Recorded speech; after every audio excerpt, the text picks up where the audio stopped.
ನೋಡಿ, ಇದು ವೆಲ್ಲಂಕಣಿ church. Officially ಇದನ್ನು basilica of our lady of good health ಅಂತ ಕರೀತಾರೆ.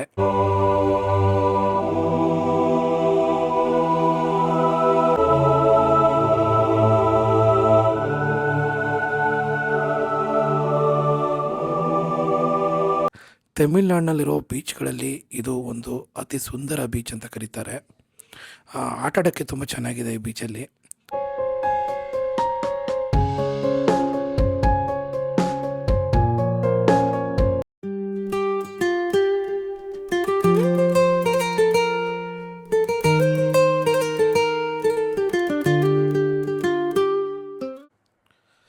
ನಮಸ್ಕಾರ ವೀಕ್ಷಕರೇ, ಇವತ್ತು ನಾವು ಒಂದು ವಿಶೇಷವಾದ ಸ್ಥಳಕ್ಕೆ ಹೋಗ್ತಿದ್ದೀವಿ.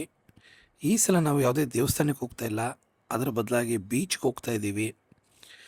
ಕಾರಣ ಇಷ್ಟೇ, ನಮ್ಮ ಮನೆಯಲ್ಲಿ ಮಕ್ಕಳೆಲ್ಲ ಯಾವಾಗಲೂ ದೇವಸ್ಥಾನಕ್ಕೆ ಕರ್ಕೊಂಡು ಹೋಗ್ತೀರಾ, ಎಲ್ಲೂ ಬೇರೆ ಕಡೆ ಕರ್ಕೊಂಡು ಹೋಗಲ್ಲ ಅಂತ ಇದ್ದರು. ಅದಕ್ಕೆ ಇವತ್ತು ನಾವು ಬೀಚ್ಗೆ ಹೋಗ್ತಾ ಇದ್ದೀವಿ.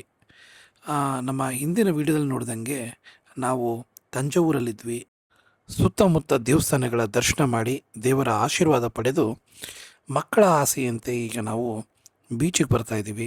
ಇದು ವೆಲ್ಲಂಕಣಿ ಬೀಚ್. ಇದು ನಾವು ಆಗಲೇ ಹೋದಂತಹ ಗುರುವಿನ ದೇವಸ್ಥಾನದಿಂದ ಸುಮಾರು 90 ಕಿಲೋಮೀಟರ್ ದೂರದಲ್ಲಿದೆ. 1.5 ಅವರ್ ಜರ್ನಿ. ನೋಡಿ, ನಾವು ಬೀಚ್ ಹತ್ರ ಬಂದಿದ್ದೀವಿ. ಇಲ್ಲಿ ಬೀಚ್ ಹತ್ರ ಬಂದು ಪಾರ್ಕ್ ಮಾಡಿ ಕಾರನ್ನು ನಾವು ಈಗ ಚರ್ಚ್ ಹತ್ರ ಹೋಗ್ತಾ ಇದ್ದೀವಿ. ನೋಡಿ, ಇದು ವೆಲ್ಲಂಕಣಿ ಚರ್ಚ್. ಅಫಿಷಿಯಲಿ ಇದನ್ನು basilica of our lady of good health ಅಂತ ಕರೀತಾರೆ. ಇದು ನಾಗಪಟ್ಟಿನಂ ಡಿಸ್ಟ್ರಿಕ್ಕಲ್ಲಿ ತಮಿಳ್ನಾಡಿನಲ್ಲಿದೆ. ಇದು ಭಾರತ ದೇಶದಲ್ಲೇ ಅತಿ ದೊಡ್ಡ ಕ್ಯಾಥೋಲಿಕ್ ಚರ್ಚ್ಗಳಲ್ಲಿ ಒಂದು ಅಂತ ಕರೀತಾರೆ. ಇಲ್ಲಿ ಸಮಯ ಬೆಳಗ್ಗೆ 5 ಗಂಟೆಯಿಂದ ರಾತ್ರಿ 9 ಗಂಟೆವರೆಗೂ ಪ್ರೇಯರ್ನ ಸಲ್ಲಿಸಲಾಗುತ್ತೆ. ತುಂಬಾ ಟೂರಿಸ್ಟ್ಗಳು ಇಲ್ಲಿಗೆ ಬರ್ತಾರೆ. ಟೂರಿಸ್ಟ್ಗಳು ಇಲ್ಲಿ ಬಂದವರೆಲ್ಲ ಇಲ್ಲಿ ಬಂದು ಪ್ರೇಯರ್ ಸಲ್ಲಿಸಿ ನಂತರ ವೆಲ್ಲಂಕಣಿ ಬೀಚ್ಗೆ ಹೋಗಿ ಅಲ್ಲೊಂದು ಸ್ವಲ್ಪ ಆಟ ಆಡಿ ಸಮಯ ಕಳೆದು ಹೋಗ್ತಾರೆ. ಇದು ತುಂಬಾ ಪ್ರಶಾಂತವಾಗಿದೆ. ನೀವು ನೋಡ್ಬೋದು, ಕ್ರಿಸ್ಮಸ್ ಸೆಲಿಬ್ರೇಷನ್ಗೆ ರೆಡಿ ಮಾಡ್ತಾಯಿದ್ರು ನಾವು ಹೋದಾಗ.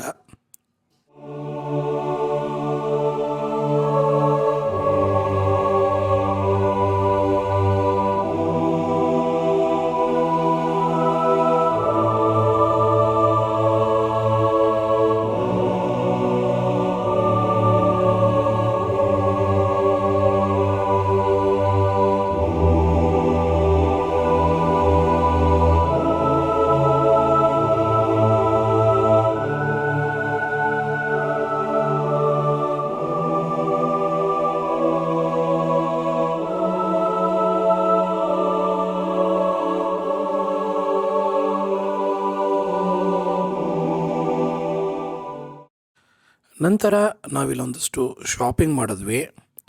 ನಮಗೆ ಬೀಚಿಗೆ ಬರೋದು ಮೊದಲೇ ನಿಶ್ಚಿತ ಇರಲಿಲ್ಲ, ಆದ್ದರಿಂದ ನಾವು ಏನು ಬಟ್ಟೆಗಳು ತಂದಿರಲಿಲ್ಲ. ಇಲ್ಲೊಂದಷ್ಟು ಬಟ್ಟೆಗಳನ್ನ ತಗೊಂಡು ಬೀಚಲ್ಲಿ ಆಡೋದಕ್ಕೆ ಬೀಚಿಗೆ ಬಂದ್ವಿ. ಇದೇ ಬೀಚ್ಗೆ ಎಂಟ್ರಿ. ಇಲ್ಲಿ ಎಳ್ನೀರು ಮತ್ತಿತರ ತಿಂಡಿ ತಿನಿಸುಗಳು ಸಿಗುತ್ತೆ, ಆಟ ಸಾಮಾನುಗಳು, ಮಕ್ಕಳಿಗೆ ಒಂದಷ್ಟು ಟೈಮ್ ಪಾಸ್ ಮಾಡೋದಕ್ಕೆ ಚೆನ್ನಾಗಿದೆ ಇಲ್ಲಿ. ಇಲ್ಲಿಂದ ಬಂದರೆ ನೋಡಿ, ಇದೆ ಬೀಚು.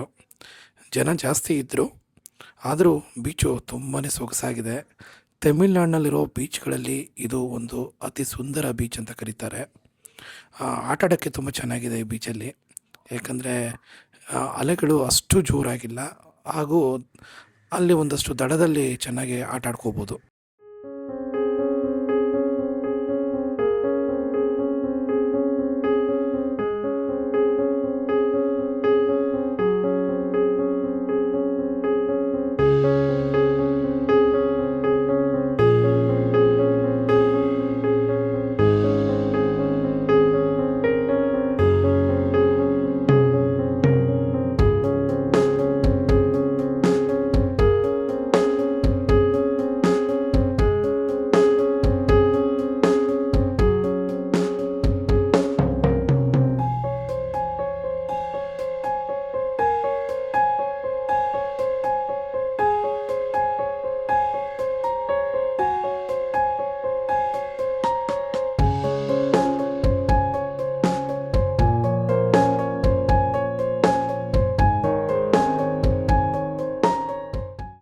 ಸರಿ ವೀಕ್ಷಕರೇ, ಈ ವಿಡಿಯೋ ನಿಮಗೆ ಇಷ್ಟ ಆಗಿದ್ದರೆ ದಯವಿಟ್ಟು ಲೈಕ್ ಮಾಡಿ, ಶೇರ್ ಮಾಡಿ ಹಾಗೂ ನಮ್ಮ ಚಾನಲ್ಗೆ ಸಬ್ಸ್ಕ್ರೈಬ್ ಆಗಿ ಅಂತ ಕೇಳ್ಕೊತೀನಿ.